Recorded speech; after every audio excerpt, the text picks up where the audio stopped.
अभिवादन स्वीकार कीजिए ब्रजेश मिश्रा का और आप देखना शुरू कर चुके हैं द डिबेट। बहनों भाइयों, ईरान वार एक नई दिशा और बेहद खतरनाक मोड़ पर पहुंच चुका है। ये युद्ध सिर्फ अमेरिका इजराइल बनाम ईरान के बीच नहीं, बल्कि एक बड़ी रीजनल वॉर की तरफ ये पूरा वॉर तब्दील होती जा रही है। और इसका असर सिर्फ ईरान, इजराइल और अमेरिका पर नहीं, बल्कि पूरी दुनिया पर पड़ रहा है। वेस्ट एशिया, मिडिल ईस्ट और अब तो साउथ एशिया पर भी पड़ रहा है। और उसके में हमारे देश पर यानी भारत पर उसके पड़ने वाला प्रभाव आने वाले वक्त का एक बड़ा ऊर्जा संकट है। क्या ये युद्ध लंबा खींचेगा? हर किसी के मन में यही प्रश्न है कि ये युद्ध कब तक चलेगा। आज इस विषय पर हम चर्चा करेंगे, जो उत्पन्न संकट है और भारत के समक्ष चुनौतियां। बहन भाइयों, अमेरिका के राष्ट्रपति डोनाल्ड ट्रंप अक्सर ये कहते थे कि दुनिया भर को उन्होंने 8 बड़े युद्धों से बचाया है। ट्रंप हमेशा ये बात कहते थे कि वो युद्ध रुकवाने के लिए जाने जाते हैं, युद्ध करने के लिए नहीं। लेकिन बदले हालात में अमेरिका के राष्ट्रपति डोनाल्ड ट्रंप कब युद्ध में कूद गए, ये शायद उन्हें भी इल्हाम नहीं रहा होगा। ईरान के साथ अमेरिका का युद्ध एक नए मोड़ पर पहुंच गया है और इस युद्ध को शुरू हुए तकरीबन आज 9 दिन हो गए हैं। 10वें दिन की तरफ ये युद्ध 8-9वें दिन की तरफ बढ़ रहा है। लेकिन ये दिनों दिन बेहद खतरनाक और एक बहुत ही ऐसा रुख अख्तियार कर रहा है जिसका कोई अंत नहीं है या जिसका कोई मसला नहीं है। अब इस बात को लेकर भी बड़े संशय और भ्रम है। आज इस युद्ध में क्या हुआ? बहनों भाइयों, ईरान ने अपना नया सुप्रीम लीडर चुन लिया है। सैयद आयतुल्लाह खुमैनी के बेटे मुज्तबा खुमैनी को नया सुप्रीम लीडर चुना गया है। इनकी क्या खासियत है और ईरान के सर्वोच्च नेता का क्या पद होता है? बहनों भाइयों, पूरी सरकार और IRGC, जिसे इस्लामिक रिवोल्यूशनरी गार्ड काउंसिल कहा जाता है, वो सब इसके अधीन होता है। और आज इन्होंने बहरीन में सबसे बड़े तेल उत्पादक बापको रिफाइनरी को उड़ा दिया। सऊदी अरब के अरामको की प्रोडक्शंस बंद हो गए हैं। कुवैत को अपने तेल कुएं और रिफाइनरीज को बंद करना पड़ा है। UAE को अपने प्रोडक्शंस घटाने पड़े। और आज भी जब मैं इस वक्त आपके साथ डिबेट कर रहा हूं, उस वक्त भी हार्मूज जलडमरू मध्य जिसके माध्यम से पूरी दुनिया भर में गल्फ कंट्रीज़ का ऑयल फ्लो होता है, ट्रांसपोर्ट होता है, वो आज भी बंद पड़ा हुआ है। भारत के समक्ष कौन सी चुनौतियां हैं और वो क्या चुनौतियां हैं जो भारत के सामने विद्यमान है? बहनों भाइयों, ऊर्जा का संकट। भारत दुनिया का सबसे बड़ा तेल आयातक है। हमारा तेल ज़्यादातर बाहर से आता है। हमारी LPG और LNG भी बाहर से ही आती है। और इनमें से सर्वाधिक आयात करते हैं हम GCC से, यानी गल्फ कोऑपरेशन कंट्रीज से। और उसमें भी सबसे बड़ा हिस्सा जो भारत आता है वो इराक, सऊदी अरब और UAE से आता है। पहले हम ईरान से लेते थे, लेकिन प्रतिबंधों के चलते हम ईरान से ऑयल और गैस नहीं ले पा रहे। वरना एक ज़माने में ईरान से भारत के बीच गैस पाइपलाइन का कंसेप्ट भी आया था। भारत के पास अपनी ऊर्जा ज़रूरतों को पूरी करने के लिए बहुत ही कम अवसर हैं। ये अवसर भारत कैसे एक्सप्लोर करेगा? हम अपनी ऊर्जा ज़रूरतों को लेकर भारत के लिए बड़ा डीप कंसर्न है। आप देख रहे होंगे कि इन दिनों LPG का भी संकट की बातें कही जाती हैं और भारत सरकार ने 4 दिन की टाइमलाइन भी बढ़ा दी है, यानी अब 21 दिन के बजाय 25 दिन में, और कॉमर्शियल से पहले डोमेस्टिक को दिया जाएगा। एनर्जी मार्केट में प्राइस ज़बरदस्त बढ़ी है। मुझे याद है कि जब ये युद्ध शुरू नहीं हुआ था, शुरू होने के 1 दिन पहले यानी फ्राइडे को तकरीबन $70 प्रति बैरल कच्चा तेल मार्केट में उपलब्ध था। और आज जब हम आप बात कर रहे हैं, मार्केट जब शाम को क्लोज हुई है $115 प्रति बैरल पे बंद हुई। और आने वाले वक्त में ऐसा प्रतीत होता है, और जैसा विशेषज्ञ अनुमान लगा रहे हैं, कि अगर यह युद्ध लंबा खिंचा $200 प्रति बैरल तक रेट जाएगा, जो अब तक का सबसे बड़ा और सबसे ऐतिहासिक होगा। क्या भारत इतने महंगे तेल की आपूर्ति को सुनिश्चित कर पाएगा? इसका भार किसके ऊपर पड़ेगा? भारत का स्टॉक भी सिर्फ 45 दिनों का है। हमारे सामने ऊर्जा के क्षेत्र में भी संकट है, कूटनीतिक और रणनीतिक संकट भी है। हालांकि आज भारतीय विदेश मंत्री ने राज्यसभा और लोकसभा में भारत की हुकूमत का पक्ष रखा। कहा कोई भी विवाद, कोई भी युद्ध का समाधान बातचीत और कूटनीति के रास्ते में। भारत ने आज पहली बार ये बयान लोकसभा में राज्यसभा के साथ साथ दुनिया के सामने प्रस्तुत किया है। लेकिन इस युद्ध को लेकर भारत ने कोई ओपिनियन बिल्टअप नहीं की है। हमारा क्या रुख होना चाहिए? मिडिल ईस्ट और वेस्ट एशिया की ये वॉर कहां तक पहुंच रही है? आप हैरान होंगे ये देखकर, रोज ये खबर सुनते होंगे कि ईरान ने आज दुबई पे इतनी मिसाइलें मारी, अबू धाबी पे इतनी मिसाइलें मारी, कतर पे ड्रोन फेंके, मिसाइलें मारी, उनकी ऑयल रिफाइनरी उड़ा दी। लेकिन ये 8 गल्फ कंट्रीज जिनका मैं जिक्र कर रहा हूं, सऊदी अरब से लेकर यूएई और इराक से लेकर कतर तक, कोई भी ईरान को जवाब देने की स्थिति में नहीं है।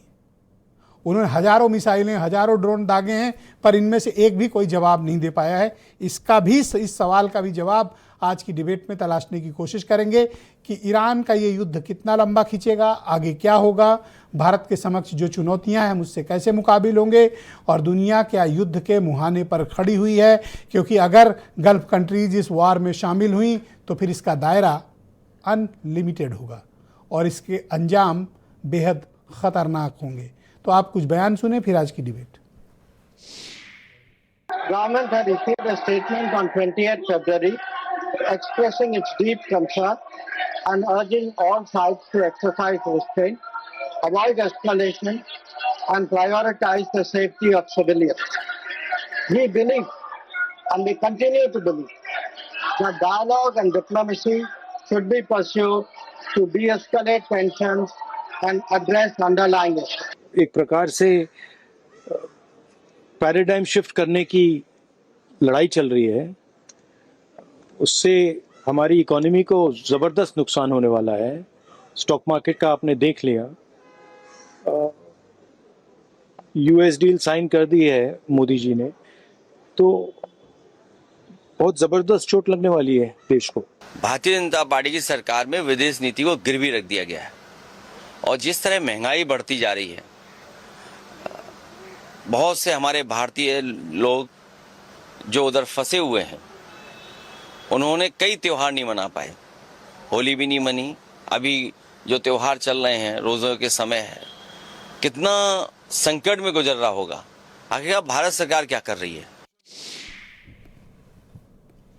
तो बहन भाइयों, आज की इस डिबेट की शुरुआत करते हैं। डॉक्टर समीर सिंह भारतीय जनता पार्टी के प्रवक्ता हैं, डॉक्टर अजय उपाध्याय कांग्रेस कमेटी के प्रवक्ता, प्रोफेसर अभिषेक मिश्रा मेरे साथ मौजूद हैं, समाजवादी पार्टी के प्रवक्ता हैं, संजीव श्रीवास्तव देश के जाने माने एक्सपर्ट हैं, फॉरेन अफेयर्स के मेजर जनरल अजय चतुर्वेदी मेरे साथ इस कार्यक्रम का हिस्सा हैं, और वीरेंद्र सिंह जी हमारे स्टेट हेड। आप सभी का स्वागत और धन्यवाद। डॉक्टर समीर सिंह जी, मैं आपसे जानना चाहता हूँ कि भारत सरकार ईरान के युद्ध को लेकर कोई स्पष्ट रुख अभी तक पेश क्यों नहीं कर रही?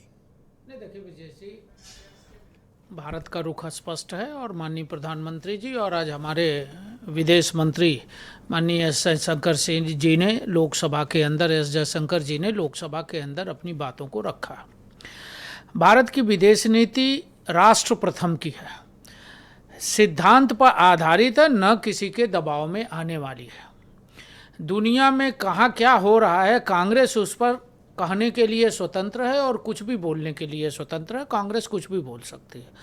हमारा काम 140 करोड़ भारतीयों की रक्षा का है। वो भारत की सरकार माननीय प्रधानमंत्री नरेंद्र मोदी जी के नेतृत्व में भारत बखूबी कर रहा है और हमारी भारत की विदेश नीति स्पष्ट है, इसमें कहीं किसी को दुविधा नहीं है। हमारे लिए प्राथमिकता देश है, कांग्रेस का बयान नहीं है। हम पहले भी कहते आए हैं, हमारे नेता भी कहते आए हैं, और आपने देखा होगा 2014 से लेके अब तक माननीय प्रधानमंत्री नरेंद्र मोदी जी के नेतृत्व में देश दुनिया के अंदर किस तेज़ी से आगे बढ़ा। हमने सामरिक दृष्टि से, हमने राजनीतिक दृष्टि से, हमने कूटनीति की दृष्टि से माननीय मोदी जी के नेतृत्व में भारत निरंतर शिखर की तरफ बढ़ रहा है। और जो लोग ये कह रहे हैं कि हमारी विदेश नीति, हमारी दुनिया के अंदर जो स्थिति है उसमें हमारी नीति बहुत स्पष्ट है। हमारे नेताओं के बयान, माननीय प्रधानमंत्री जी के बयान, माननीय गृह मंत्री जी के बयान, माननीय विदेश मंत्री जी के बयान आज लोकसभा के अंदर सवालों पर आए हैं। हमारी प्राथमिकता देश की सुरक्षा है, देश की कूटनीति है, हमारी प्राथमिकता देश एक संप्रभु राष्ट्र है और हम किसी के कहने और न कहने के आधार पर अपने बयानों को नहीं बदलते हैं, न उसके हम आधार इस पर युद्ध हम में कोई न्यूट्रल फैसला- हैं या ईरान के साथ हैं या यूएस और इजराइल के साथ नहीं, हैं? ब्रजेश जी, हमारा स्टैंड क्या है? देखिए ब्रजेश जी, माननीय प्रधानमंत्री जी ने बहुत स्पष्ट रूप से कहा है कि हमारी प्राथमिकता देश की 140 करोड़ आबादी है और भारत देश की संप्रभुता है। हम बातचीत से ही समस्या का समाधान निकाला जा सकता है। लड़ाई किसी समाधान का, किसी चीज़ का समाधान नहीं है। बातचीत से ही, ये माननीय प्रधानमंत्री जी ने पहले भी कहा था और उसको हम सब फिर दोहराते हैं कि बातचीत से ही समस्या का समाधान निकल सकता है। दोनों देश हमारे लिए, चाहे इजराइल हो, अमेरिका हो, ईरान हो, हमारे अच्छे संबंध सभी देशों से है। हमारा किसी से भी खराब संबंध नहीं है। ये भारत की नीति है। भारत अपनी नीति पर आगे बढ़ रहा है और आपने देखा होगा हमने बड़े स्पष्ट तरीके से अपनी नीति को स्पष्ट किया है और भारत की प्राथमिकता को लेके हमारी सरकार काम कर रही है और हम उस पर आगे बढ़ रहे हैं। बहुत शुक्रिया। मैं डॉक्टर अजय कुमार उपाध्याय को आमंत्रित करता हूँ। कांग्रेस पार्टी के प्रवक्ता हमारे साथ दिल्ली से जुड़े हुए हैं। उपाध्याय जी, स्वागत है आपका। तो बताइए कि अब तो भारत सरकार ने आज संसद के भीतर भी अपना पक्ष स्पष्ट कर दिया और कहा शांति, कूटनीति और बातचीत के आधार पर ही मसले निपटाए जाने चाहिए। अब आपकी जो डिमांड थी वो भी पूरी हो गई, लेकिन ऊर्जा क्षेत्र में आने वाले वक्त का जो संकट है वो बड़ा अलार्मिंग है। एक अपोजिशन होने के नाते आप सरकार को क्या मशवरा देना चाहते हैं? देखिए, कई प्रश्न है जो आज विपक्ष ने उठाए भी और पार्लियामेंट के पटल पर जो बात चर्चा होनी चाहिए थी ब्रजेश जी, वो नहीं हो पाई क्योंकि ये बहस में विश्वास ही नहीं करते। सच्चाई ये है कि भारत की विदेश नीति की स्वतंत्रता और स्वायत्तता जो वर्षों से हमने बना के रखी, क्या आज वो विदेश नीति पर कोई ग्रहण लगाने का काम नहीं हो रहा है? सच्चाई तो यही है कि हम चुप्पी लगातार उन मुद्दों पर रख रहे हैं जिस पर हमें तटस्थता के साथ न्याय के लिए खड़ा होना चाहिए था। और जिस तरह से दो देशों ने, इजराइल और अमेरिका ने, अपनी दादागिरी दिखाते हुए एक देश के सॉवरेनिटी पर प्रश्न लगाया जो संवैधानिक अंतर्राष्ट्रीय कानून के हिसाब से ठीक नहीं है, एटलीस्ट उस पर प्रश्न लगाना ये भारत की दृढ़ता का संकल्प होना चाहिए था, जिसको विदेश नीति की किसी और की लड़ाई में हम क्यों कूद जाएं उपाध्याय जी? करना चाहिए था। हमसे क्या मतलब है? दूसरा, लड़ाई किसी और की नहीं है, ये लड़ाई किसी और की नहीं है, मानवता के विरुद्ध लड़ाई है। रूल ऑफ लॉ से वैश्विक व्यवस्था चलती रही है। आज रूल ऑफ पावर दो लोगों के कहीं ना कहीं मानसिक विकृति के कारण यह लड़ाई शुरू हुई है। पूरा विश्व देख रहा है और उसमें हमारे 1 करोड़ लोगों की जो है कहीं ना कहीं जान असुरक्षित हुई है। आज प्रवासी 1 करोड़ हैं जो इन देशों में रहते हैं, उनके साथ हमारी ऊर्जा सुरक्षा कहीं ना कहीं खतरे में आई है। और जो ईरान से 25 तारीख तक हमारी मित्रता थी, फरवरी 25 की बात मैं कर रहा हूं, जिस दिन मिलान करके जो आइरिस देना था वो आया था भारत, ये मिलान अभ्यास में मित्रता थी, तभी मित्र देश के नाते उसने भेजा उसको। उस युद्धपोत को जिस तरह से हमारे दरवाजे के सामने डुबोया गया, चुप्पी लगातार भारत सरकार की है। क्या इतनी नैतिकता नहीं कहती कि हम इस बात का विरोध करें क्योंकि वो अच्छा, तो कांग्रेस पार्टी और आप मुझे बताएं, खड़ा करने का प्रयास अमेरिका दुनिया ने किया। का कौन सा बड़ा मुल्क है जो ईरान के साथ खड़ा हुआ? देखिए, कोई मुल्क खड़ा हो या नहीं ये महत्वपूर्ण नहीं है। रूस भी नहीं खड़ा हुआ। भारत अन्याय के साथ खड़ा हो जाएगा? नहीं, मैं तो कहता हूं कि कोई मुल्क खड़ा ना हो या हो ये मैटर नहीं है। और मैं ये भी नहीं कह रही है कांग्रेस पार्टी की बात, ईरान के साथ आप खड़ा हो, लेकिन अन्याय का इस लेवल पे प्रतिकार तो आपको करना ही पड़ेगा क्योंकि आपके साथ एक राष्ट्रीय रणनीतिक स्वायत्तता का प्रश्न आ रहा है। तेल की बात आई, आप सबने देखा कैसे अमेरिका ने पहले कहा आप रसा से तेल नहीं लेंगे, पहले कहा चाबहार से अपना जो है बुरिया बिस्तर बंद कर लीजिए, हमने कर लिया। तब कहा कि आपको वेनेजुएला से लेना है तेल और यूएस देगा तेल। उसके बाद ट्रेड डील पर एक तरफा साइन हो गया, हमने मना। अरे आप कोई नासमझ तो है नहीं, आप लोग तो समझदार लोग हैं। अमेरिका जिस तरह का व्यवहार इस समय दुनिया भर के राष्ट्राध्यक्षों के साथ और मुल्कों के साथ कर रहा है, हमें कोई भी कदम उपाध्याय जी बहुत सोच समझ कर उठाने की जरूरत है, क्योंकि उसके इम्पैक्ट और उसके कॉन्सिक्वेंसेस बहुत ही खतरनाक होते हैं कई बार। एकदम आप ठीक कह रहे हैं, हमें सोच समझ कर उठाने की जरूरत है, लेकिन सोच समझ के रणनीतिक तौर पे बात रखना और साइलेंट चुप हो जाना, चुप्पी साध लेना, दोनों में अंतर है ब्रजेश जी। हम विश्व के एक बड़े राष्ट्र के तौर पे जाने जाते हैं, हम विश्व के सबसे बड़े डेमोक्रेटिक राष्ट्र के तौर पे जाने जाते हैं। हमारी जो इतिहास और संस्कृति और सभ्यता है उसकी एक स्पष्टता के लिए पहचान वैश्विक स्तर पर हमें मिली है। याद कीजिए जिस नेहरू जी को बार बार ये लोग ब्लेम करते हैं। थैंक यू सर, मैं नेक्स्ट राउंड में आपके बाकी विचारों को सम्मान पूर्वक स्थान दूंगा। जी आपका बहुत शुक्रिया, अपनी बात रखी जी बहुत धन्यवाद। चुप्पी क्यों हो गई आपका नोट कर लिया सर, बहुत शुक्रिया। मैं प्रोफेसर अभिषेक मिश्रा जी को आमंत्रित करता हूँ। प्रोफेसर साहब, हम लोगों को बताइए कि जो ऑयल एंड गैस की यानी एनर्जी की जो सप्लाई चेन है, आज फॉरेन मिनिस्टर ने पार्लियामेंट में बात स्वीकार की कि सप्लाई चेन बाधित हुई है। तो अगर जलडमरू मध्य जो हार्मूज वाला है और अगर जीसीसी से हमें गैस और तेल नहीं मिलता है तो हमारे सामने और क्या क्या विकल्प हैं। दूसरा, इंटरनेशनल एनर्जी मार्केट इस वक्त रेट्स की क्या पोजीशन है, और अगर ये युद्ध 1 महीने तक कंटिन्यू रहता है, अभी प्राथमिक अनुमान है, ज़्यादा भी हो सकता है, तो हम पर क्या असर पड़ेगा। प्रिंस जी, आपने जो सवाल उठाए बहुत महत्वपूर्ण सवाल है। हमको ये समझने की ज़रूरत है, जो भी बात आ रही थी, कि ये कोई डिस्टेंट वॉर स्टोरी नहीं है। स्ट्रेट ऑफ हॉर्मूज में जो हो रहा है, वेस्ट एशिया में जो हो रहा है, वो एक डोमेस्टिक इकोनॉमिक स्क्वीज पॉइंट बन रहा है हिंदुस्तान के लिए। और आपने देखा होगा दुनिया इस बात का इतिहास गवाह रहा है कि इंटरनेशनल लड़ाइयों के बहुत बड़े पॉलिटिकल और इकोनॉमिक डोमेस्टिक फॉलोआउट्स हुए हैं दुनिया के हर देशों में। ये जो आज आपने सवाल उठाया, स्ट्रेट ऑफ हॉर्मूज से लगभग 40% हमारा गैस और लगभग 50% हमारा ऑयल उसके माध्यम से चलता है। इंडिया का स्ट्रेटेजिक रिजर्व आज की तारीख में जो कंफर्टेबल लेवल का है वो शायद 10 से 15 दिन का होगा, और आप सारे अपने रिसोर्सेज स्ट्रेच करेंगे तो 40 से 45 दिन का होगा। अमेरिका के राष्ट्रपति ऑलरेडी कह चुके हैं कि 5 हफ्ते तक के लिए तो वो स्वयं तैयार हैं इस वॉर के लिए। आपको याद होगा पिछली बार जिन भी वॉर्स के लिए चाहे इन्होंने कहा हो, चाहे इससे पहले के राष्ट्रपतियों ने कहा हो कि हम जल्दी जाएंगे और जल्दी आएंगे, चाहे वियतनाम रही हो, चाहे इराक रही हो, चाहे कुवैत रही हो, चाहे गल्फ वॉर रही हो, चाहे अफगानिस्तान रहा हो, इन सब में अमेरिका और वॉर की सिचुएशन सालों साल चलती रही है। तो भगवान न करे अगर वो स्थिति बनती है तो बहुत बड़ा डोमेस्टिक फ्रंट पे इकोनॉमिक प्रेशर पॉइंट क्रिएट होगा। जो हम और आप आज हॉर्मूज की बात कर रहे हैं वो आप 7 दिन के अंदर, 10 दिन के अंदर, मेरा विश्वास है अगर स्थिति यही रही तो आप हमारे आपके घरों में जो किचन में चूल्हे जल रहे हैं उसकी चर्चा आप डिबेट पे कर रहे होंगे, उन तक अग्नि पहुंचने में दिक्कत होने लगेगी। एक बहुत बड़ा स्क्वीज है। इसका दिक्कत सिर्फ मिलिटरीली नहीं निकलनी है।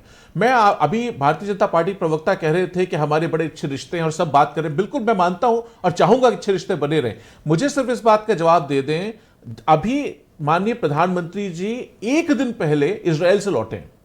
अगर हमारे अच्छे रिश्ते हैं, अगर हमारा अच्छी पहचान है, अगर हमारी ताकत है, कम से कम हमारे लोगों को धीरे से बता देते कि भाई वहां बहुत बड़ी घटना होने जा रही है, अटैक होने जा रहा है, आप अपने लोगों को निकाल लीजिए। 1 करोड़ आदमी जो मेरा फंसा हुआ है उनका क्या होगा? जो पत्रकार साथी माननीय प्रधानमंत्री जी के साथ गए थे वो भी फंसे हुए आज की तारीख में, उन तक को हम हिंदुस्तान अभी नहीं निकाल पाया। हमने कौन सी फ्लाइट्स के अरेंजमेंट किया, हमने कौन सी वॉर रुकवाने की बात की। आपने देखा होगा यूक्रेन और उसके बीच में एक टीवी का एडवर्टाइजमेंट आया था, पापा वॉर रुक गई। इस बार वॉर क्यों नहीं रुक रही है? हमारे लोग दुबई से आ जाए, जॉर्डन से आ जाए, बहरीन से आ जाए, सऊदी से आ जाए। तो मैं चाहूंगा, मैं क्रिटिसाइज करने के लिए बात नहीं कह रहा, मैं सिर्फ इसलिए कह रहा हूं कि हिंदुस्तान को आज इस पे काम करने की जरूरत है। बहुत बड़ा चैलेंज है। आप देखिए जिस तरीके से जेपी मॉर्गन का स्टेटमेंट आया, जेपी मॉर्गन का असेसमेंट है कि लगभग $350 बिलियन का तेल आज उस खाड़ी में खड़ा है उन शिप्स पे जिससे इंश्योरेंस विड्रॉ हो गई है। तो ये लड़ाई सिर्फ मिलिट्री की नहीं बची, ये आज फाइनेंस में लड़ी जा रही है, बैलेंस शीट्स पे लड़ाई लड़ी जा रही है, अकाउंटिंग और फाइनेंसिंग इक्वेशंस पे लड़ाई लड़ी जा रही है। प्रोफेसर साहब, ये समस्या सिर्फ भारत के समक्ष तो है नहीं। जिस तो अगर स्ट्रेट ऑफ हार्मूज बंद होता है तो इसका इम्पैक्ट तो ग्लोबल होगा ना, क्योंकि जीसीसी का जितना भी ऑयल ऑयल प्रोडक्शन है, गैस प्रोडक्शन है, ये पूरी सप्लाई चेन टूटी है, तो दुनिया भर का इम्पैक्ट पड़ेगा इस पे। बिल्कुल होगा, बिल्कुल 100% होगा। आपने जो कहा 100 में 100% सही है। सिर्फ ये है कि हमारे आपके ऊपर इफेक्ट ज्यादा है उसका, क्योंकि बाकी लोगों के पास बाकी रास्ते भी हैं लाने के, हमारे पास भी बाकी रास्ते। मैं नहीं कह रहा हमारे पास नहीं। दो चीज हमें समझने की जरूरत होगी। आज जो $115 पहुंचा है पर बैरल, ये एक फ्यूचर कॉन्ट्रैक्ट है। इसकी डिलीवरी, इसको लाना, इसका इंश्योरेंस बेयर करना, इसका फ्रेट बेयर करना, अल्टीमेटली उसकी इन्फ्लेशनरी प्रेशर्स हमारे आपके घर तक पहुंचेंगे। तो ये वॉर हमारे आपके घरों से लड़ी जाएगी, वहां से फाइनेंस करनी पड़ेगी, तब फाइनेंस होगी। वरना फॉरेन एक्सचेंज का प्रेशर और इन्फ्लेशन का प्रेशर, इस सरकार को कुछ करना पड़ेगा, वरना दिक्कत होगी। अमेरिका ने अभी बात कही है $20 बिलियन की फाइनेंसिंग देने के लिए। इंडिया को भी एक फाइनेंसिंग सामने रखनी चाहिए, भारत सरकार को उस पर काम करना चाहिए। संजीव श्रीवास्तव मेरे साथ मौजूद हैं, फॉरेन मामलों के टॉप एक्सपर्ट हैं, देश की राजधानी नई दिल्ली से हमारे साथ कनेक्ट हैं। संजीव भाई बहुत शुक्रिया।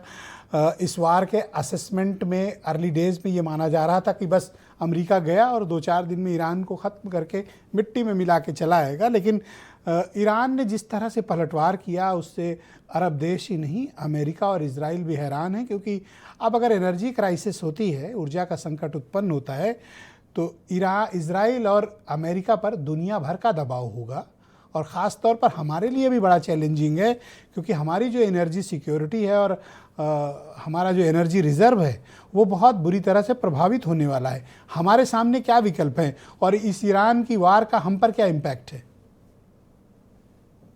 देखिए ब्रिजेश जी, इसमें कोई दो राय नहीं है कि ये जो वेस्ट एशिया, जिसे मिडिल ईस्ट के नाम से भी जाना जाता है, यहाँ पर जो युद्ध चल रहा है उसका पूरे विश्व की जो एनर्जी सप्लाई चेन्स पर बहुत ही गहरा और नकारात्मक असर पड़ा है, और भारत भी इससे गहरे तरीके से प्रभावित है, जैसे कि हमारे जो प्रीवियस स्पीकर ने इसके बारे में बताया भी।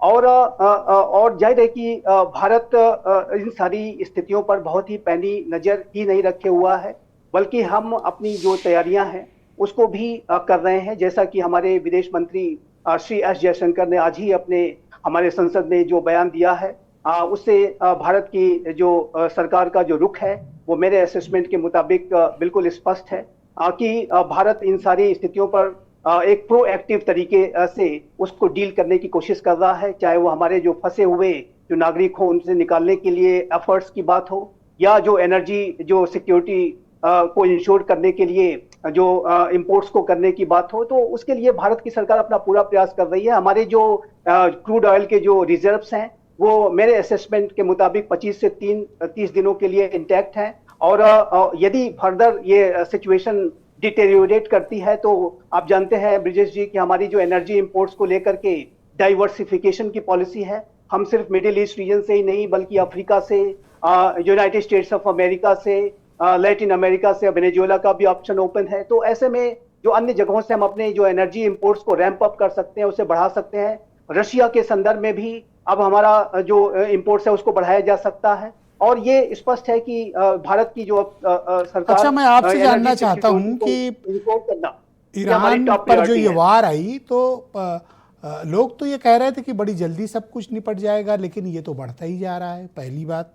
दूसरा, मैं देख रहा हूं कि जिस वक्त ईरान पे हमला हुआ उसके ठीक 1 घंटे के भीतर जीसीसी में, यानी कि अरब देशों में कोई ऐसा मुल्क नहीं बचा जहां पर ईरान ने अटैक न किया हो। तो क्या ये माना जाए कि ईरान ने पहले से ये पॉलिसी बनाई थी कि अगर हम पर अमेरिका इजराइल का अटैक होता है तो जितने भी इस्टेब्लिशमेंट हैं और जितने भी एनर्जी इंफ्रास्ट्रक्चर हैं, एनर्जी फैसिलिटीज़ हैं अरब कंट्रीज़ की, जिसमें Saudi, UAE, Qatar, Iraq, Kuwait, इन सब को हम उड़ा देंगे? देखिए ब्रिजेश जी, ये जो यूनाइटेड स्टेट्स ऑफ अमेरिका और इजराइल ने 28 फरवरी को जो एक्शन लिया वो एक अनप्रेसिडेंटेड एक्शन था। वो ईरानियन इस्लामिक रिजीम के लिए शॉक ही नहीं, एक बड़ा सदमे के तौर पे आया, और पहली स्ट्राइक में यूनाइटेड स्टेट्स ऑफ अमेरिका ने उनकी टॉप लीडरशिप को एलिमिनेट कर दिया, जिसमें कि सुप्रीम लीडर अयातुल्लाह खामनाई भी शामिल थे। और मैं ब्रिजेश जी, मैं स्पष्ट रूप से कहना चाहता हूं कि ये कोई साधारण स्ट्राइक नहीं थी। ये जो स्ट्राइक थी जिसमें कि ईरान के सुप्रीम लीडर को एलिमिनेट किया जाना, ये इतिहास में हमेशा याद रखा जाएगा। एक बहुत ही बड़े मिडिल ईस्ट रीजन के घटनाक्रम के रूप में हमेशा इतिहास के पन्नों में दर्ज हो गया है। लेकिन उसकी जो जेनेसिस है, उसका जो इतिहास है, यदि आप देखें तो मैं दो बातें स्पष्ट रूप से कहना चाहता हूं कि जो यूनाइटेड स्टेट्स ऑफ अमेरिका के राष्ट्रपति डोनाल्ड ट्रंप ने तो कर दिया है, लेकिन 1979 के बाद से जितने भी अमेरिका के प्रेसिडेंट रहे हैं, जिमी कार्टर से आप उठा लें और सभी जितने भी राष्ट्रपति रहे हैं, सभी की मंशा सर, एक ईरान बहुत के इस्लामिक regime स्पेसिफिक को सवाल है हमारे दर्शकों का कि ईरान को लड़ना तो अमेरिका से लड़े, इजराइल से लड़े, इन बेचारे अरब देशों ने क्या बिगाड़ा है? दुबई, अबू धाबी, दोहा, इराक, कुवैत, इन्होंने क्या किया? मैं देखता हूं कि प्रतिदिन सैकड़ों मिसाइल और हजारों ड्रोन से इनके ऊपर हमला हो रहा है। इनकी क्या गलती है? देखिए जी ब्रिजेश जी, बस एक बात मैं और अभी कंप्लीट करना था और उसके बाद मैं आपके सवाल पे आता हूं। देखिए, जो ईरान की इस्लामिक रिजीम है, उसको अपने जो वेरियस जो उसके पॉलिसी अप्रोचेस रहे हैं, उसके ऊपर तुरंत पुनर्विचार करना था, चाहे वो आतंकवाद को अपने इंस्ट्रूमेंट ऑफ स्टेट पॉलिसी के तौर पर और आतंकियों को स्ट्रेटेजिक असेट के रूप में इस्तेमाल करने की उनकी जो नीति रही, जो यहूदी सिविलाइजेशन के प्रति जो घृणा और नफरत का जो भाव ये इस्लामिक रिजीम रखती रही है, वो जाहिर है कि उसके ऊपर इस तरीके की स्थितियां एक दिन सर, मुझे ये बताओ कि ईरान इन अरब देशों को क्यों मार रहा है? हाँ, ये सवाल के जवाब में मैं आपसे कहना चाहता हूं कि ये जो ईरान का जो एक्शन है, वो उसकी हताशा में, आउट ऑफ डेस्परेशन जिसको कहते हैं, वो एक्शन वो ले रहे हैं और ये ब्लंडर है। मैं इसको कहता हूं ये भारी गलती कर रहे हैं और इस गलती उनको, जब जाहिर है कि एक बड़ा सदमा उनको 28 फरवरी को जब मिला, तो उसके बाद उन्हें समझ में नहीं आया कि आखिर इसको रिस्पॉन्ड कैसे करें। और सर, अमेरिका जब ने हम अपनी डूब ही रहे हैं तो क्यों ना हम अमेरिका के मददगारों को भी अपने साथ ले लें? यही पॉलिसी होगी और क्या होगी? नहीं, हाँ, बिल्कुल अमेरिका के जो पार्टनर्स हैं, जो एलाइज हैं मिडिल ईस्ट, ये सब जितने जीसीसी में है, सब अमेरिका के खास पार्टनर हैं। अच्छा, एक बात और बताऊं, हर साल ये अरबों डॉलर का पता नहीं क्या युद्ध सामग्री खरीदते हैं अमेरिका से, यूरोप से, पता नहीं क्या खरीदते हैं। पिछले 9 दिन से रोज मार खा रहे हैं, डेली, और लिख के खुद देते हैं कि भैया इतने बैलिस्टिक आई, इतने ड्रोन आए, रोज मार खा रहे हैं। पर इनकी मजाल नहीं कि एक गोली भी ईरान की तरफ चला पाए। तो किस बात के लिए अरबों डॉलर के युद्ध और साजो सामान खरीदते हैं? मैं मेजर जनरल अजय चतुर्वेदी जी मेरे साथ मौजूद हैं, आर्मी के टॉप एक्सपर्ट हैं। सर, मेजर साहब, बहुत शुक्रिया आपका हमारे साथ। जनरल साहब, तो ये बताइए हमारे दर्शकों को कि ईरान की ये वॉर किस दिशा में जा रही है और ये युद्ध जो लड़ा जा रहा है, ये हमारे लिए कितना सीखने लायक है और इस युद्ध की खासियत क्या क्या है? ओके, बहुत अच्छा सवाल आपने किया है। इसमें 2-3 चीज़ें हम लोगों को अच्छी तरह से ध्यान में रखना चाहिए कि जब भी कोई लड़ाई होती है तो उसमें यही ज़रूरी नहीं है कि आप डायरेक्टली दुश्मन को नुकसान पहुंचाएं। ना ईरान के पास कुव्वत है, ना ईरान के पास हथियार है कि वो अमेरिका को नुकसान पहुंचा सकता है। लेकिन वो क्या कर सकता है, उसके जो पेरिफेरल हैं उनको नुकसान पहुंचा सकता है। एक वर्ड ओपिनियन उसके खिलाफ क्रिएट हो गया और उसमें उसने क्या सोच के किया है? 2 चीज़ें।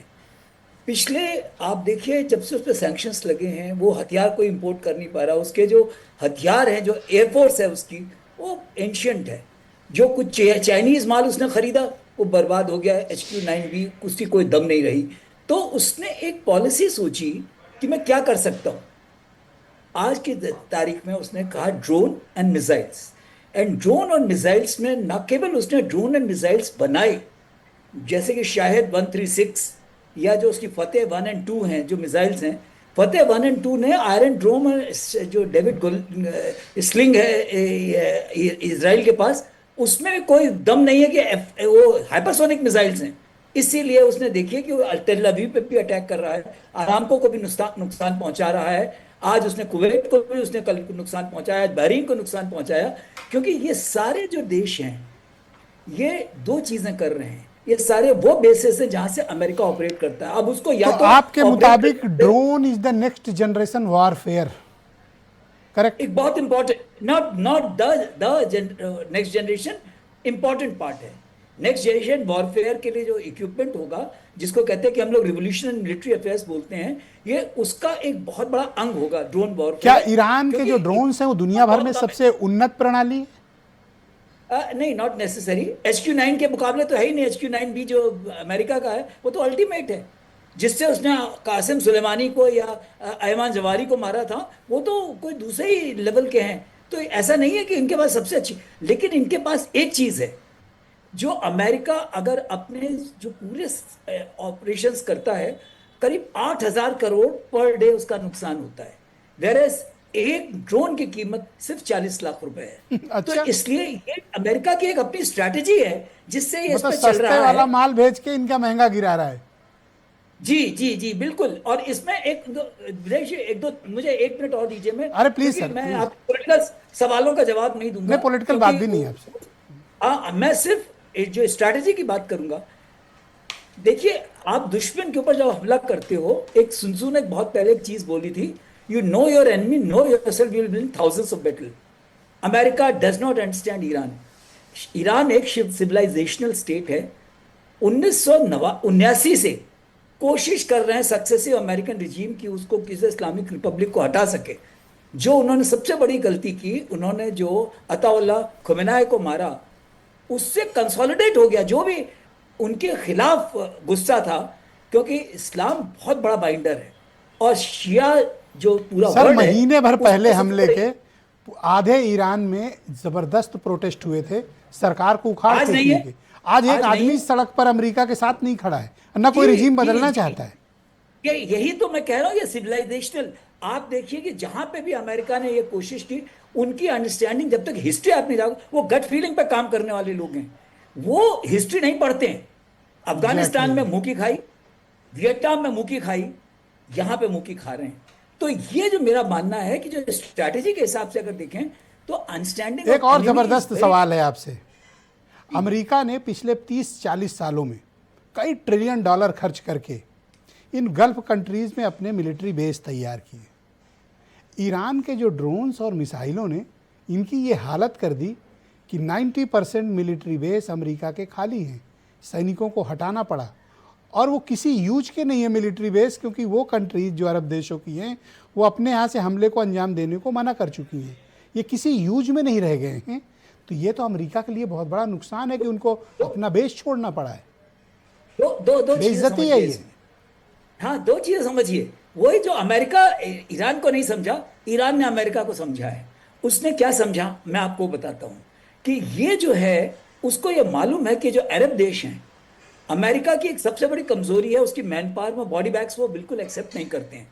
तो जहां पे इनके बेसिस पे जहां पे ये थे, और जहां उसने वो मिसाइल मारी, क्योंकि उसने अपना वहां पे आपने थाट को भी खत्म कर दिया, आपने जो उनका पेट्रियट थी उनको डिस्ट्रॉय करने लगे। और ये ईरान इस तरह की लड़ाई के लिए तैयार है। तो क्या ये मैं कितने दिन CIA चले- और एक मोसाद सवाल- की नाकामी मानूं कि ईरान ऐसा पलटवार करेगा? इसकी कल्पना उन्होंने नहीं की थी। और ये जो अरब देशों के अमेरिकी मिलिट्री बेस हैं, ये सब निष्प्रयोज हैं, बेकार पड़े हुए हैं, और ये फालतू में ट्रिलियन डॉलर खर्च किस बात के बेस हैं जब ये अटैक नहीं झेल पा रहे हैं? तो वो किससे कंपेयर कर रहे हैं? दो चीजों से। एक तो वो कह रहे हैं कि जो अरब्स में, जैसे हिजबुल्लाह है, हुटी है, ये अरब्स है, उनकी जो वॉर फाइटिंग कैपेबिलिटी है ईरान की बिल्कुल अलग है उससे। ईरान को आप इतिहास में देख लीजिए, ईरान को कभी कोई गुलाम नहीं बना सका है, पूरी हिस्ट्री गवाह है। तो जो मैन ऑन बूट की बात करते हैं वो तो कभी नहीं होगा ईरान में, कभी नहीं हो सकेगा। What is more important is कि कितने दिन ईरान सस्टेन करेगा। और इसमें दो का रुख बहुत इंपॉर्टेंट है, रशिया एंड चाइना। आपने कल अगर देखा हो, मुश्तबा खमेनी के ऊपर रशिया ने स्वागत किया है, चाइना ने बोला ये उनका इंटरनल मैटर है। तो मेरा अपना ये मानना है Thank you, कि sir. ये इस अमेरिका बहुत अच्छी हालत में नहीं है। बहुत शुक्रिया। वीरेन जी भी हमारे साथ आ गए हैं डिबेट में। वीरेन जी, बहुत स्वागत आपका। तो बताइए, हमारे बहुत से भाई बहन वहाँ फंसे हुए हैं, खाड़ी देशों में, वेस्ट एशिया की कई कंट्रीज़ में लोग फंसे हुए हैं। किस तरह की मुश्किलातों का लोग सामना कर रहे हैं और अपने लोगों तक नहीं पहुँच पा रहे हैं?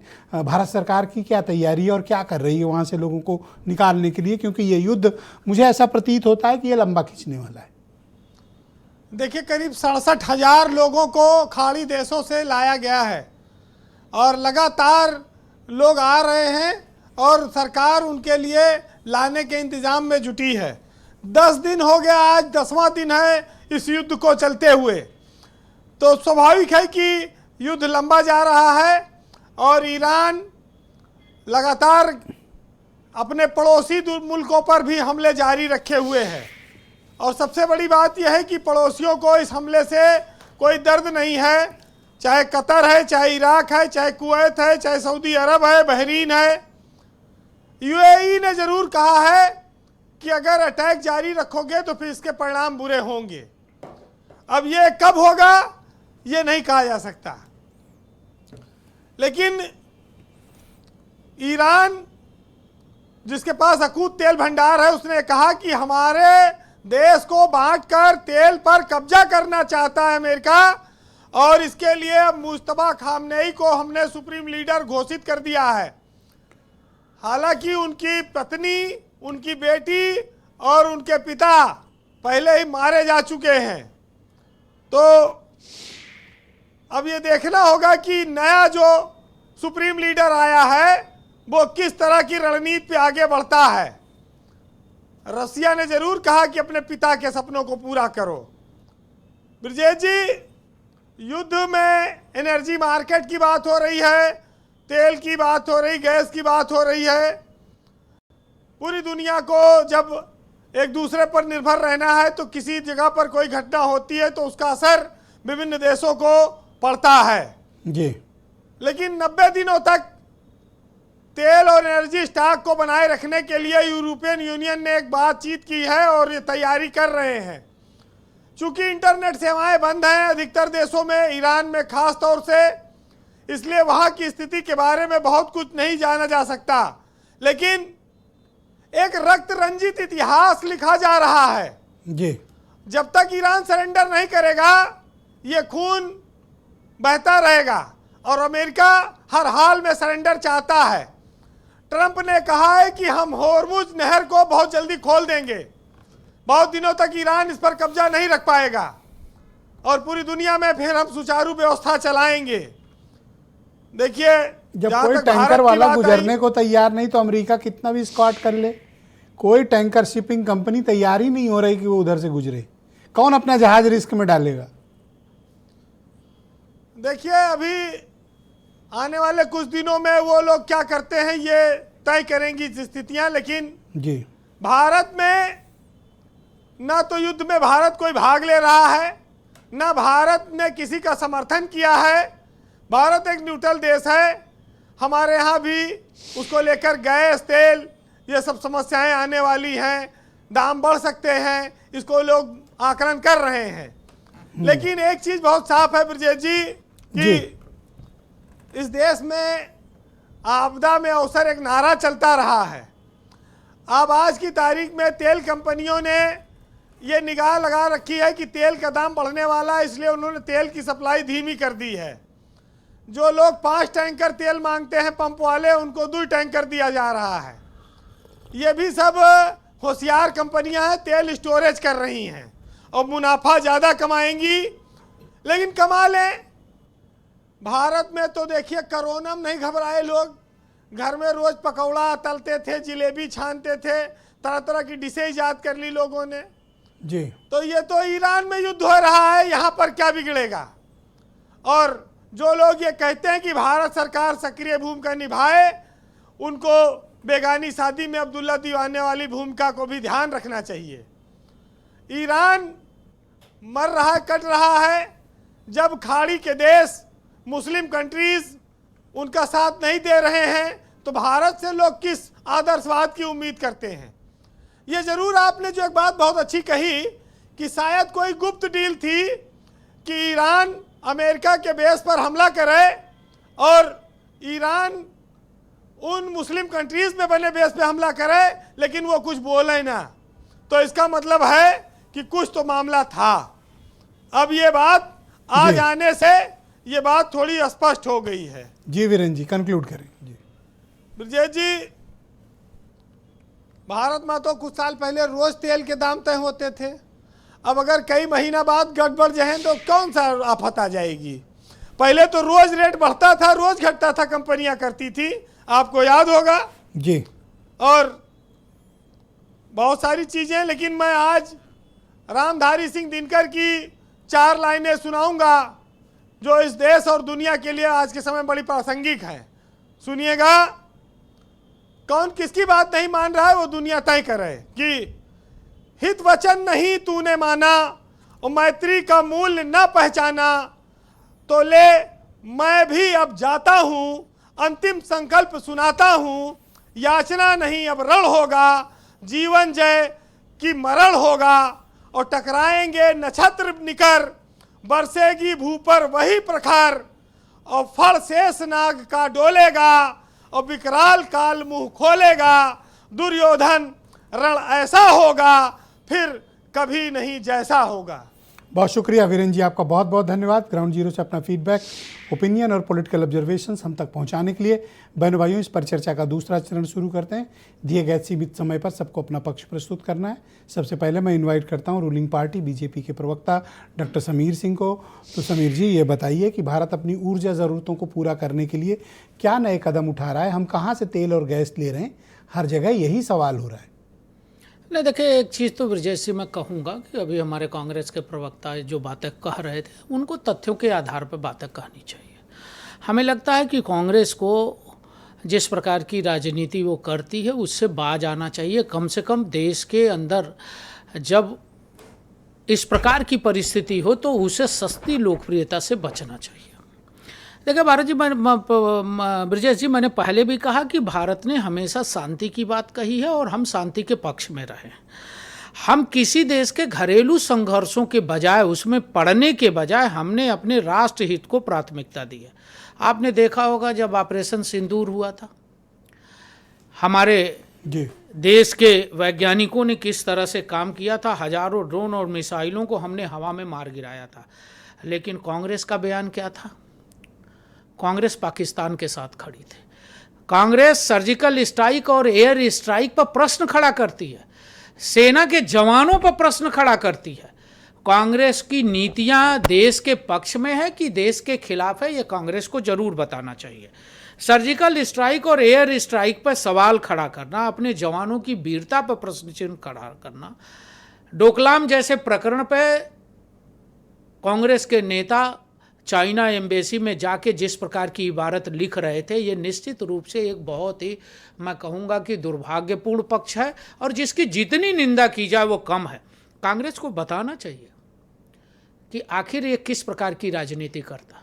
भारत अपने देश के लोगों के लिए, मैंने 140 करोड़ की बात कही, जो डॉक्टर अभिषेक मिश्रा जी ने बात कही कि हमारे 1 करोड़ से अधिक लोग दुनिया के देशों में हैं।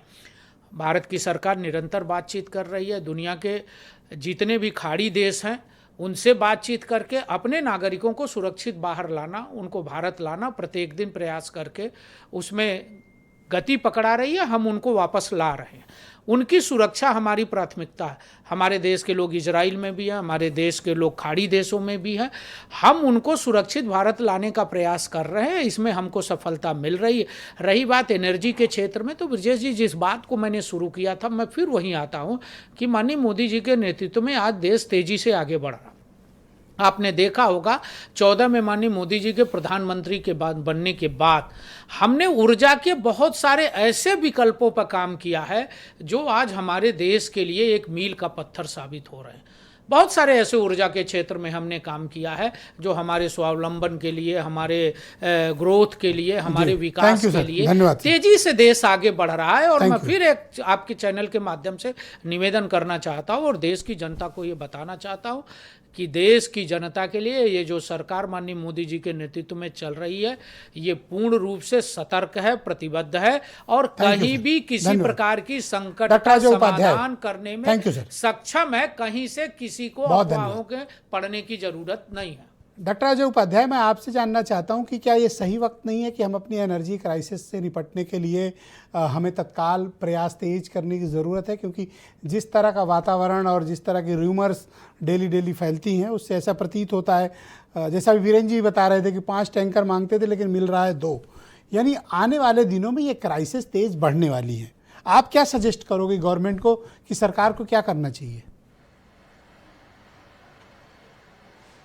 ब्रजेश जी, बहुत अच्छा प्रश्न है आपका और वाकई ऊर्जा सुरक्षा की जरूरत सबसे ज्यादा है, क्योंकि जिस तरह आपके यहाँ पे विशेषज्ञों ने चर्चा की, ये युद्ध बहुत लंबा खींच सकता है और यदि लंबा युद्ध खींचता है तो जो परिस्थिति हमारी है, हम जहाँ से एनर्जी सिक्योरिटी हम अपनी सुनिश्चित करते थे, वहाँ यदि इस तरह का युद्ध की माहौल होगा तो नेचुरल है कि उससे हमें प्रॉब्लम होगी। पर अभी समीर जी से बात किया आपने, इसी बात का प्रश्न का उत्तर लेने का प्रयास किया, आप भी प्रश्न का उत्तर नहीं ले पाए और भूल गए होंगे क्योंकि वो कांग्रेस की चालीसा में लग गए। अरे भाई सरकार आपकी है, काम आपको करना है, सरकार में आप हैं तो आपसे हम प्रश्न पूछेंगे, तो अब कांग्रेस पर आप प्रश्न पूछने लगते हैं। सच्चाई ये है कि हम ये बार बार प्रश्न पूछ रहे हैं कि यदि रसा से आपने तेल इतना सस्ता में लिया तो इसका मतलब कहीं ना कहीं ऊर्जा जरूरत को आपने पूरा करने के लिए स्टॉक रखा होगा। आपने कहा 25 दिन का मात्र स्टॉक है, जनता के बीच एक मैसेज जा रहा है, इस पर हम चाहते हैं कि सरकार स्पष्ट तौर पे बातें रखे। सर रूस वाले पे एक बड़ा कंफ्यूजन है, एक सेकंड सर, रूस वालों पर एक बड़ा कंफ्यूजन है। मैं रूस वाले पे एक बात स्पष्ट करता हूँ कि जब रूस से हम बड़ी मात्रा में तेल की खरीद कर रहे थे ना, तो हमारी प्राइवेट रिफाइनरी उसे रिफाइन करके यूरोप की मार्केट में बेच रहे थे। हमारे पास इंडियन ऑयल को या HPCL को बहुत कम हिस्सा है रूस से मिला था, तो वो मिले ना मिले हम पे नहीं, प्राइवेट कंपनियों ने जरूर मुनाफा काटा था। दो कंपनियां थी, न्यारा और रिलायंस है, और जो बार बार हम कहते हैं कि क्रोनी कैपिटलिस्ट है, वो दो कंपनियों ने रसा से तेल लिया, रिफाइनरी में रिफाइन किया और यूरोप के देशों को सारा तेल देकर के 6 महीने में $20 बिलियन कमाया है। आप समझ लीजिए कि क्या खेल हुआ है। ये तेल का बहुत बड़ा खेल है। इस पर तो जब आएगी श्वेत पत्र हम तो यही कह रहे हैं कि डाल दीजिए कि रसा से यदि तेल आपने लिया तो भारत के लोगों को, भारत के कंज्यूमर को, उसका आम लोगों को क्यों नहीं लाभ हुआ, फिर तेल आप उसी दाम पर क्यों बेचते रहे? ये एक बड़ा प्रश्न है। थैंक यू सर, धन्यवाद सर। सरकार से इस पर प्रश्न का उत्तर देने को तैयार नहीं है।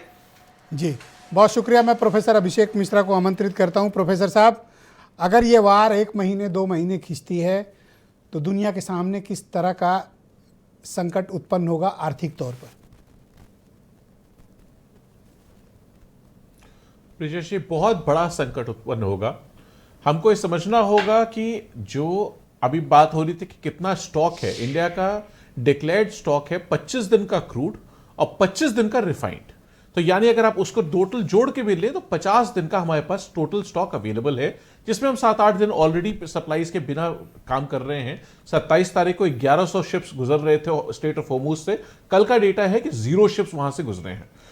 $115 पे जो आज आपका ऑयल बिक रहा है, उसको भी चाहे वो रशिया से ले, चाहे वेस्ट अफ्रीका से ले, चाहे यूएस से ले, चाहे साउथ अमेरिका से ले, कहीं से भी ले, उसमें लॉन्गर हॉल डिस्टेंसेस लगेंगे, हायर फ्रेट्स लगेंगे, हायर इंश्योरेंस लगेगा, टाइमिंग अनसर्टेनिटी, और वो एक कॉन्ट्रैक्ट है, फ्यूचर कॉन्ट्रैक्ट। सच में अगर आप उसको कॉल कर लेंगे तो कितना उसमें डिलीवरी होगी, वो एक बहुत बड़ा सवाल है। इस सिर्फ नॉर्मली 45 डेज, 39 to 45 डेज अगर हम आज ऑर्डर करते हैं जिसको हमारा साउथ अमेरिका से, तो 45 डेज मान के चलिए। जी बिल्कुल, पहला तो शिप आने में एक लंबा मेसी, एक बहुत ही एक्सपेंसिव और मेसी बिजनेस होता है। इसी तरह एलपीजी की बात करें तो लगभग 85 से 90% सप्लाई इंपोर्ट करते हैं। वो उसके लिए अभी एक सवाल आ रहा था, इंडिया क्या कर सकता है? इमीडिएटली भारत सरकार को आदेश करना चाहिए कि प्रोपेन और ब्यूटेन को डोमेस्टिक एलपीजी की तरफ डाइवर्ट करना चाहिए रादर देन पेट्रोकेमिकल यूजर्स में। जो एलपीजी में आज अगर आप प्रोपेन और ब्यूटेन डाइवर्ट करते हो तो एलपीजी का प्रोडक्शन आप बढ़ा सकते हैं, उसको आप पेट्रोकेमिकल्स में अभी भी डाइवर्ट हो रहा है। और सिर्फ पेट्रोकेमिकल्स में एलपीजी के अलावा आप अगर बात करेंगे तो कुकिंग ऑयल की बात है, कुकिंग ऑयल की बात है, ट्रांसपोर्ट फ्यूल है, एविएशन फ्यूल है, इंडस्ट्रियल गैस है, फर्टिलाइजर्स हैं, इन्फ्लेशन, इन सब का एक बहुत बड़ा डोमेस्टिक इकोनॉमी पे स्क्वीज आएगा, जिसके लिए इंडिया आज की तारीख में तैयार नहीं है। हमारे जो एक फॉरेन ट्रेड की सिचुएशन है, जो बैलेंसेस की है, जो कॉन्ट्रैक्ट्स की है, वो सारे के सारे 60 से 70 अब आर्थिक मामलों से हटकर एक सवाल आपसे करता हूं पे हम काम कि ईरान की ये वार हमारे पड़ोस तक आ गई है, हमारे घर के पास तक आ गई है, और अगर ये वार बहुत लंबी खिंचती है और अरब देश भी अगर इसमें शामिल होते हैं, अगर ये एक बड़ी रीजनल वार में तब्दील होगी, जैसा कि ईरान अरब देशों को घसीटने की कोशिश कर रहा है, वो भाग रहे हैं, लेकिन कब तक भाग पाएंगे? अगर उनके देश पर बहुत बड़ा संकट आया तो वो पलटवार भी करेंगे। एक बड़ी रीजनल वार अगर ये छिड़ी, हम पर कितना स्ट्रेस आएगा? जी बहुत बड़ा स्ट्रेस आएगा, और ब्रिजेश जी छिड़ेगी। इसका बहुत सिंपल कारण है, अमेरिका के राष्ट्रपति ने ओपनली कहा है रिजीम चेंज हमारा मकसद है। अभी मेजर जनरल साहब कह रहे थे कि बिना फुट सोल्जर्स के गए रिजीम चेंजेस नहीं होते, उसके लिए ऑब्वियसली अमेरिका के पास तरीका है। इराक से हम कुर्ड्स को मोटिवेट कर सकते हैं आने के लिए, बाकी लोगों को अपराइजिंग के लिए बहुत बार उकसा चुका है। लेकिन क्योंकि उन्होंने जो आयतुल्लाह खमेनी थे उनको जिस तरीके से मारा, इसलिए जो पब्लिक का सेंटिमेंट था उसको एग्जिबिट होने का मौका नहीं मिला। तो वो जो आप इंटरनल स्ट्राइफ की बात कर रहे थे, जो हमने लीबिया में देखा, जो हमने ट्यूनीशिया में देखा, जो हमने सीरिया में देखा, जो अपने इराक में देखा और बहुत देशों में हमने देखा, वो चीज आपको वहां देखने को नहीं मिली। तो ये लड़ाई निश्चित रूप से लंबी चलेगी। अमेरिका फुट सोल्जर्स नहीं डालेगा क्योंकि, और इजराइल के पास फुट सोल्जर्स की उतनी स्ट्रेंथ नहीं है। अरब नेशंस को इतना ईरान बहुत शुक्रिया सर, और अमेरिका दबाव बनाएगा, इजराइल दबाव बनाएगा कि आप भी ज्वाइन करिए। थैंक यू सर, लंबी वॉर धन्यवाद सर। स्ट्रेटेजिक प्लानिंग हमको आपको देश के लिए करनी होगी। Thank you sir. Sanjeev ji, मैं आपसे जानना चाहता हूं कि जैसा कि लग रहा है और प्रतीत हो रहा है और हम पर आसन्न भी है कि ये वार लंबी खींचने वाली है।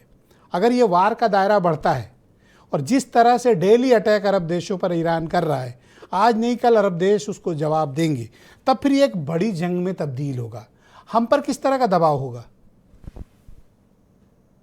देखिए ब्रिजेश जी, जो ईरान की जो नई लीडरशिप है मुस्तफा खामनाई के नेतृत्व में, वो जो नए अब रिजीम को अब नए तरीके के से उसको हेड करना है, उसे डील करना है, उनके लिए आज एक अवसर भी है और एक बहुत बड़ी चेतावनी भी है। और मैं स्पष्ट रूप से आपके बड़े सम्मानित चैनल के माध्यम से, आपके बड़े सम्मानित शो के माध्यम से ब्रिजेश जी कहना चाहता हूं कि ये जो वर्तमान की स्थिति है उसका जो रास्ता है वो डायलॉग और डिप्लोमेसी ही है, डायलॉग एमंग सिविलाइजेशन ही है।